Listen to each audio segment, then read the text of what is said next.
changes. So yesterday we discussed that, Hanji. Yesterday we discussed that how we can classify the different chemical changes. तो मैंने आपको कल बताया था कि chemical changes जो हैं उनको हम कैसे डिटेक्ट कर सकते हैं. हाँ जी, क्या क्या कैरेक्टरिस्टिक्स होंगे जिससे आपको पता चलेगा. New substances form. ठीक है. हाँ, there will be a change in colour.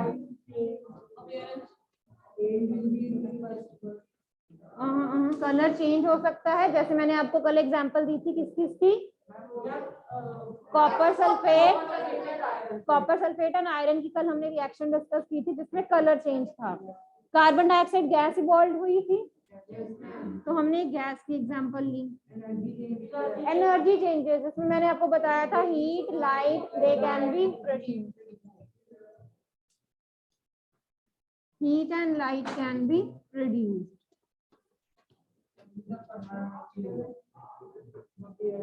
और साउंड कार्बन डाइऑक्साइड और स्मेल. अब स्मेल में आप किसकी एग्जांपल ले सकते हो. Sometimes you are having the food that gets spoiled. खराब हो जाते हैं ना फूड आइटम. तो आप जब उनको स्मेल करते हो आपको पता चल जाता है कि ये जो फूड आइटम्स हैं ये खराब हो गई हैं. ठीक है. कैसे खराब होंगी. Due to the oxidation process. So oxidation is what. It is basically a chemical change. हाँ जी, वो कर लिया होगा. हीट लाइट और कोई भी रेडिएशन जो है वो प्रोड्यूस हो सकते हैं. साउंड में आप burning of the fire crackers की एग्जांपल ले सकते हो. Bursting of the fire crackers. Okay. कल मैंने आपको एप्पल की एग्जांपल दी थी कि जहां पर एप्पल का कलर चेंज हो जाता है. फ्रूट्स हैं, वेजिटेबल्स हैं. ओके. जिनकी अपीयरेंस, उनका कलर जो है वो क्या कर जाता है, चेंज कर जाता है.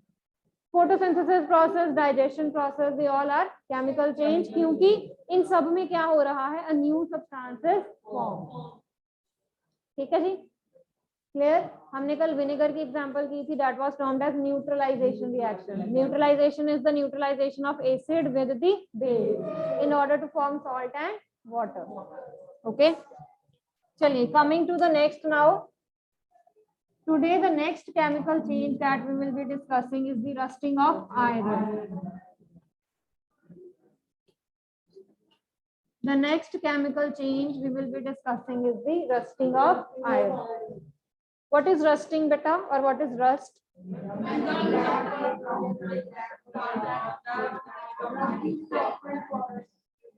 This is how you will be giving your answers.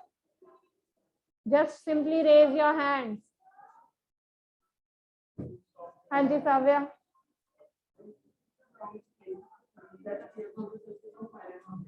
Very good. So rust is a brown flaky substance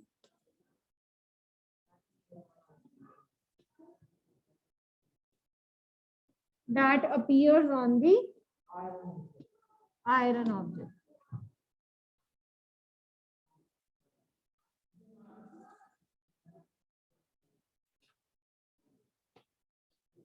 iron object की सरफेसेस पे होता है.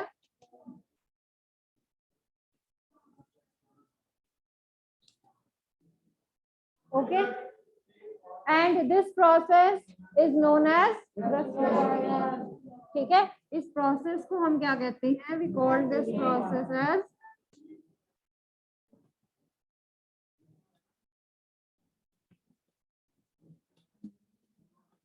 Now for the rusting of the iron. Iron को जंग लग जाना, आयरन का करोड होना. ठीक है. Crore is what, degrade. ठीक है, खराब होना. तो कुछ भी कह सकते हैं आप. Iron is corroded, iron gets degraded, iron gets rusted. Okay. So for the rusting method what are the essential conditions. We need iron. हाँ जी Karthik. The essential condition, oxygen and water, they form the important conditions for the rusting of the iron. Iron को rust होने के लिए कौन सी दो चीजों की जरूरत है. It needs oxygen and it needs water. So if you are asked about the two important conditions of rusting, so the important conditions are the presence of oxygen and presence of water. Okay. So iron, it reacts with oxygen and water to give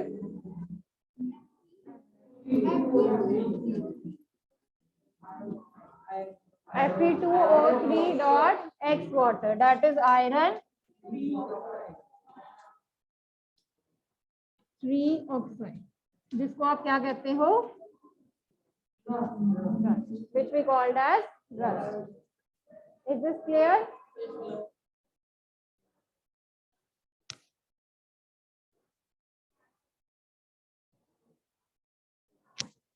Now what we can do in order to prevent the rusting? Hanji.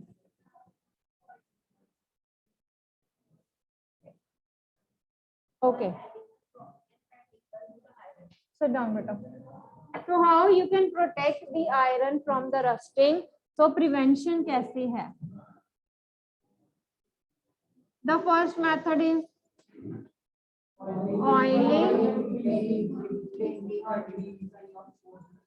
Oiling, greasing या painting, तीनों ने काम same करना है. See, we already said that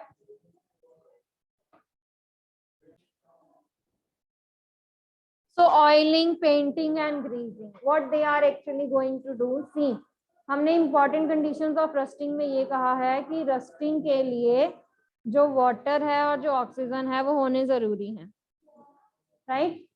So by oiling or painting or greasing, what they will do? See, you are having your iron article here. यहाँ पर आपका iron article है. इसके ऊपर जब आप एक लेयर लगा दोगे, ऑयल कर दोगे है विद द ऑयल और ग्रीजिंग के साथ, तो क्या होगा, इसकी जो ऑक्सीजन के साथ जो कांटेक्ट है, okay, and the contact with the water it breaks, और you can say no contact with oxygen and water. ठीक है. अब यहाँ पर जो आपका आयरन है वो डायरेक्टली एक्सपोज नहीं हो रहा है, किसको, ऑक्सीजन को और वाटर, क्योंकि हमने उसके ऊपर एक क्या कर दी है, प्रोटेक्टिव लेयरिंग दे दी है, प्रोटेक्टिव कवरिंग करती है. Okay. The second method, prevention का सेकेंड मेथड,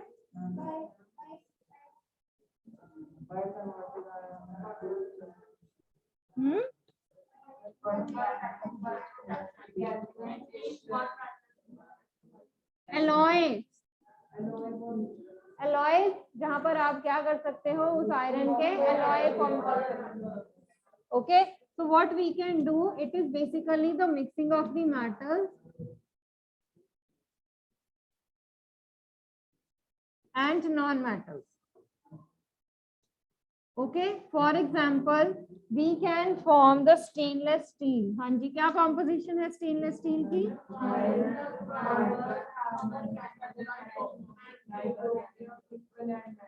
आपका जो आयरन है उसमें आपने क्या ऐड कर देना है,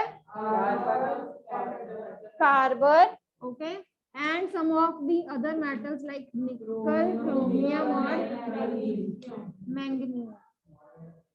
ठीक है. तो इससे क्या हो जाता है, इससे जो आपका आयरन है अब वो रस्ट नहीं होगा, क्योंकि यहाँ पर अब आपने एलॉय फॉर्मेशन कर दी है, and alloy formation they are more stable towards the rusting. हाँ जी बेटा, MN manganese, nickel chromium manganese, C for carbon, FE for iron. हाँ जी बेटा, यहाँ तक is this clear? Carbon, C is carbon, Ni nickel, Cr chromium, Mn is manganese. Okay, so after alloy formation, alloys जो होते हैं they are very very stable towards the rusting method. तो अब आपका आयरन सिंगल नहीं है, iron here is now a mixture of metals, जो उसको करोड नहीं होने देते हैं, जो उसको खराब नहीं होने देते. The last is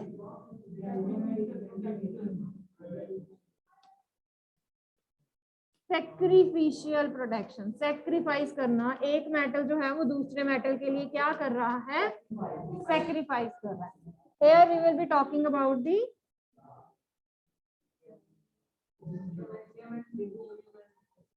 galvanisation method, जहां पर हम एक मेटल को दूसरे मेटल के साथ क्या कर देंगे, कोट कर देंगे, where the coated metal it will protect the iron also. Okay, So here the galvanization method is basically used when we coat a layer of zinc on iron object. So this method is known as galvanization. हम zinc की बजाय और metals भी ले सकते हैं, like chromium. Chromium जो है बड़ी शाइनी अपीयरेंस देता है, दैट वी कैन यूज. जैसे आपके किचन वेयर्स हैं, बाथ वेयर्स हैं आपके जो, ठीक है, बाथ टब्स होते हैं, बाथ ट्यूब्स होती हैं आपकी, वहां पर आप इनको दे सकते हो. ये सारी चीजें, टैप्स जो हैं वो आपकी आयरन की बनी होती है ना, बट दे शाइन. क्यों शाइन करती हैं? क्योंकि उसके ऊपर क्रोमियम की प्लेटिंग की गई होती है. ठीक है, आपके किचन वेयर्स जो होते हैं, okay, they are also coated. जैसे आपकी सिंक होती है, इट शाइन. तो why it shine? Due to the coating of the chromium. Wheel के रिम्स होते हैं, जो rims of the wheel, cars हैं, ठीक है. अब कार्स भी अगर आप देखो तो आयरन से बनी हुई है, वो सारा कुछ आयरन है. Okay, that is actually given the shine. तो शाइनी लेयर जो है वो उसके ऊपर की जाती हैं, जिसके कारण that is actually made shiny appearance on that. तो क्रोमियम की जो अपीयरेंस है, जो क्रोमियम की कोटिंग है, वो शाइनेस लाने के लिए हम करते हैं. Okay, so here the coating of the zinc on the iron objects is known as galvanization. Similarly, the chromium, it can also be coated on the iron object, right? तो यहाँ पर अगर खराब होगा तो क्रोमियम खराब होगा, अगर खराब होगा जिंक खराब होगा, बट आयरन खराब नहीं होगा. तो iron will not gate corroded. Okay, हाँ जी, क्लियर टिल नाउ? चलिए, one thing more, the important conditions of rusting में मैंने जब आपको बताया कि हमें ऑक्सीजन चाहिए, वाटर चाहिए, and there are some of the other substances also that actually speed up this rusting process. होनी तो ऑक्सीजन और वाटर की प्रेजेंस में ही है, ठीक है, but there is speed up of this process. ये प्रोसेस जो है वो फास्ट हो जाता है जब हम थोड़ी सी सब्सटेंसेस उसमें डालते हैं. यस गौरीश?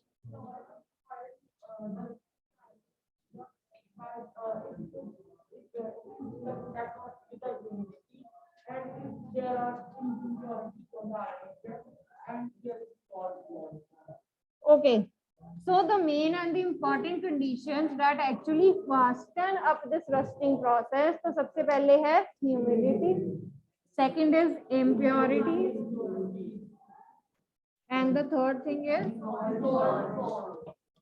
dissolved salt. ये सारी चीजें जो हैं ये आपके रस्टिंग प्रोसेस को फास्ट कर देती है. ठीक है, हमारा प्रोसेस जो है वो ऑक्सीजन और वाटर की प्रेजेंस में हो जाता है. Okay, but if these substances they are present, then they are going to increase or they are going to fasten this process of rusting. Humidity is what? Water vapors. Humidity is what? It is the amount of water vapors that are present in the air. तो पहले ही हमने बताया है कि iron को rust होने के लिए वाटर जो है वो चाहिए. तो जितने ज्यादा वाटर वेपर्स होंगे उतना ही ज्यादा जो है वो रस्टिंग का प्रोसेस जल्दी. Okay, so rusting process is faster in the coastal area. Coastal areas जो सी के पास होते हैं, क्योंकि वहां पर जो अमाउंट ऑफ वाटर वेपर है, ह्यूमिडिटी जो है वो ज्यादा होती है. पता है ना आपको, कोस्टल रीजन्स में ह्यूमिडिटी ज्यादा होती है, तो वहां पर जो रस्टिंग का प्रोसेस होगा वो फास्ट होगा. Okay, next are impurities. हाँ जी, अगर आपकी एयर में किसी भी तरह की इम्प्योरिटी है, any dust particles they are present, so that are also going to increase that rusting process. Okay, the third thing is dissolved salt. Dissolved salt, अब आपको मैंने सॉल्ट की बात की है तो आपके दिमाग में आ जाना चाहिए सी वाटर. सी वाटर, ओशन वाटर. जो सी या ओशन का वाटर होता है that is actually very very salty. Saline water होता है ना, उसमें जो सॉल्ट की प्रेजेंस होती है that is very very large और high.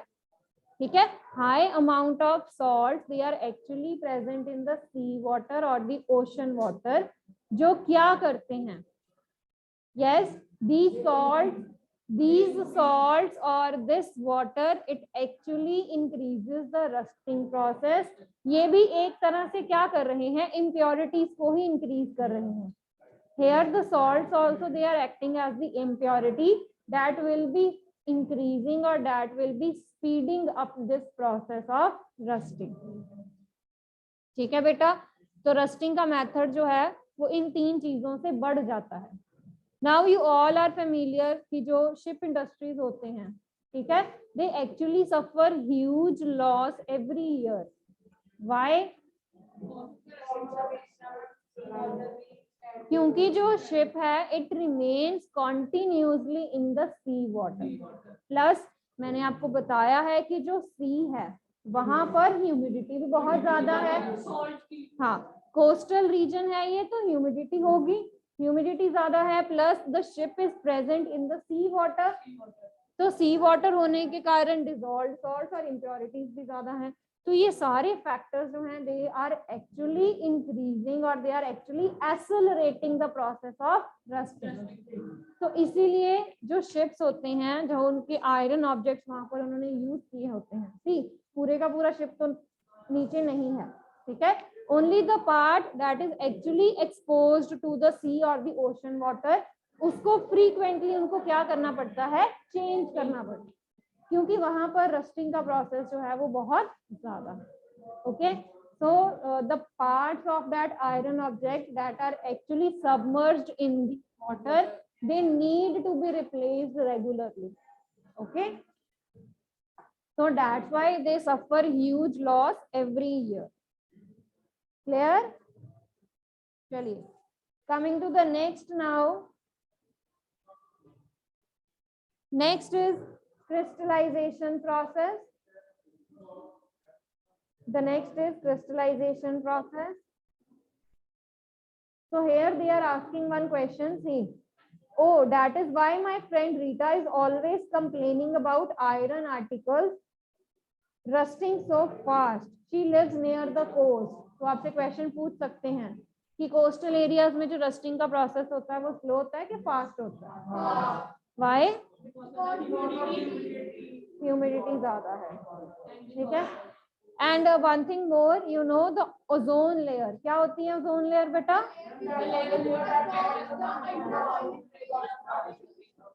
So ozone layer, it is basically a layer that actually protects us from the harmful UV radiation that actually comes from the sun. तो सन से जो harmful UV radiations आ रही हैं उनसे हमें कौन बचाता है? Ozone layer. ओके, सो ओजोन लेयर कैसे बचाती है बेटा? What happens?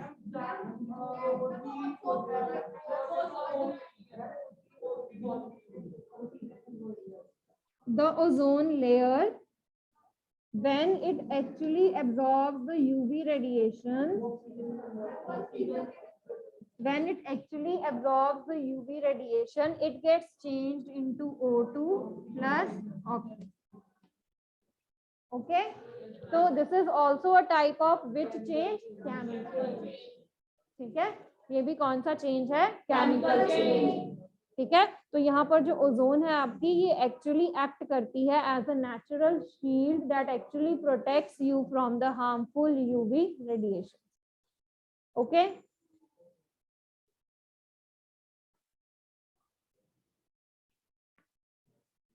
So blue box questions तो इस चैप्टर के इतने ज्यादा नहीं हैं. ओके, तो जितना एक दो थे वो मैंने आपको बता दिए हुए हैं already. Now coming to the last topic, that is crystallization. The last topic, that is crystallization.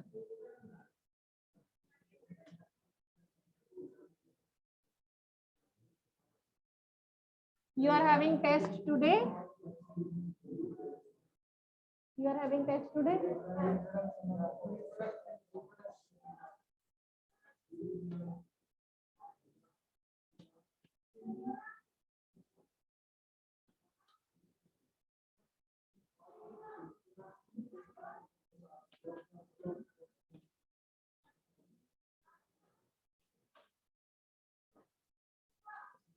Okay, so what is crystallization method? हाँ जी राघव.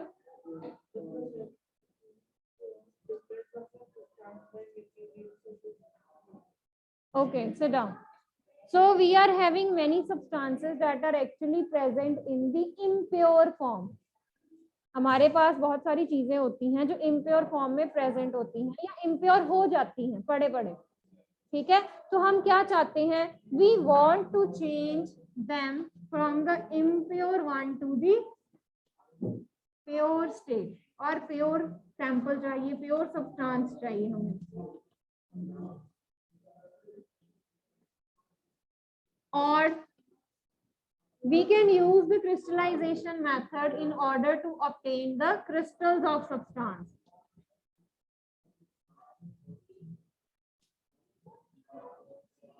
दो तरीके से हम इस क्रिस्टलाइजेशन मेथड को यूज कर सकते हैं. ठीक है, या तो मेरे पास इम्प्योर सब्सटेंस है, उसको मैंने प्योर करना है, यानी कि जो भी उसमें से इम्प्योरिटीज है मैंने रिमूव करवानी है सारी. द सेकेंड वे इज कि मेरे पास जो सब्सटेंस है वो क्रिस्टल फॉर्म में नहीं है. Now how you can imagine the crystal form? You all have seen the sugar. Sugar के क्रिस्टल्स होते हैं, आपने छोटे छोटे क्रिस्टल्स भी देखे होंगे, बड़े बड़े क्रिस्टल्स भी होते हैं शुगर के. हाँ, शुगर क्यूब्स जो आते हैं. Very good. The second thing, alum. हाँ, alum that is known as पटकरी. ठीक है, तो आप घर में उसको यूज करते हो. You must have seen that. देखिए, तो वो सारी किस फॉर्म में होती हैं? क्रिस्टलाइज फॉर्म में होती है. इवन आपका सॉल्ट भी जो होता है वो क्रिस्टल फॉर्म में होता है, बट वो बहुत छोटा होता है, तो इसीलिए आप उसका क्रिस्टल अरेंजमेंट नहीं देख सकते हो.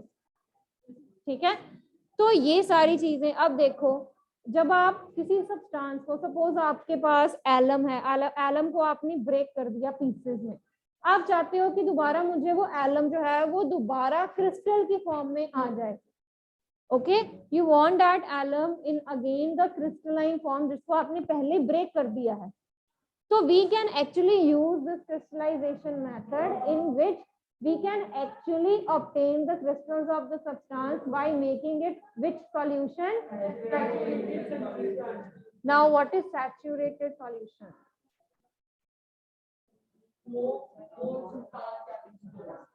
तो हम ऐसा सॉल्यूशन बनाते हैं जिसमें हम और सब्सटेंस जो है वो डिसॉल्व नहीं करते, यानी कि सैचुरेटेड सॉल्यूशंस में limited amount of substance is actually dissolve.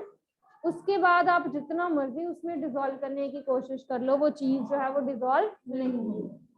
Okay, is this clear now? अब आपने कॉपर सल्फेट देखा है? Have you seen copper sulphate? No. आपने सोल्यूशन देखा होगा हर बारी कि कौन से कलर का होता है सोल्यूशन? ठीक है, तो कॉपर सल्फेट के भी हमारे पास क्रिस्टल्स होते हैं. ठीक है, और वो जैसे मैंने अभी बताया, आपके पास एलम है, एलम को आपने ब्रेक कर दिया. ऐसे ही मैंने कॉपर सल्फेट के क्रिस्टल्स लिए, उनको ब्रेक कर दिया, बिल्कुल पाउडर बना दिया. अब मैं चाहती हूँ कि वो पाउडर जो है वो अगेन किस में चेंज हो जाए. तो हम क्या करेंगे? We will be employing which method? Crystallization. Crystallization method में हम क्या करेंगे? We have to take the copper sulphate solution.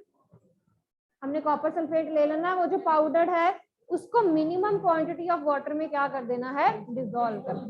Dissolve करने की कोशिश करनी है. पहले थोड़ा सा लेंगे, उसको डिसॉल्व करने की कोशिश करेंगे. ठीक है, आपने वाटर ले लेना है, specific amount of water you take in the beaker. ठीक है, थोड़ा सा हमने उसमें सल्फ्यूरिक एसिड डालना है. मैंने रीजन बताया था, क्यों? To make it a clear solution. ठीक है, फिर हमने क्या करना है? वी विल बी एडिंग और we will start heating this mixture. हमने उसको हीट करना शुरू करना है. पानी जो है वो ऑलरेडी जब हीट अप हो जाएगा उसमें कॉपर सल्फेट डाल दो जो पाउडर फॉर्म में है, एंड स्टार्ट डिसॉल्विंग इट. उसको डिसॉल्व करना शुरू करो. समझ आई बात? बीकर में हॉट वाटर ले लो. ओके, उसको हमने हीट करना शुरू कर देना है, और then you start adding copper sulphate जो आपने किस फॉर्म में लिए हुए हैं. Okay, now with the help of glass rod आपने इस कॉपर सल्फेट को क्या करना शुरू करना है, मिक्स करना शुरू करना। अब हमने कॉपर सल्फेट जो है वो तब तक ऐड करना है जब तक कैसा सॉल्यूशन ना बन जाए, सैचुरेटेड सॉल्यूशन। सैचुरेटेड का मतलब क्या है कि जब कॉपर सल्फेट जो है वो मिक्स होना बंद हो। ठीक है, जैसे ही सैचुरेटेड सॉल्यूशन बना हमने क्या कर लेना है, उसको रिमूव करवा लेना है। ठीक है, बर्नर से हटा लेना है उसको। Then we have to immediately filter this solution ताकि जो भी इम्प्योरिटीज हैं वो निकल जाए। फिल्टर करने के बाद हमने उसको क्या करवाना है, let it cool down for some time.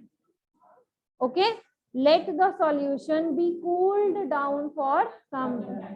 तो आपने जब उसको सफिशिएंट कूलिंग दे दे, उसके बाद नेक्स्ट डे या थोड़े टाइम के बाद आप देखोगे कि जो क्रिस्टल्स हैं दे विल बी फॉर्म। तो ब्लू कलर के crystals of the copper sulphate they will be form. Okay, अगर नहीं आए तो wait for some more time. ठीक है, क्योंकि जितनी आप उनको कूलिंग दोगे वो उतने ही ज्यादा अच्छे जो हैं वो क्रिस्टल्स बनेंगे। Okay, so this is all about the crystallization method now.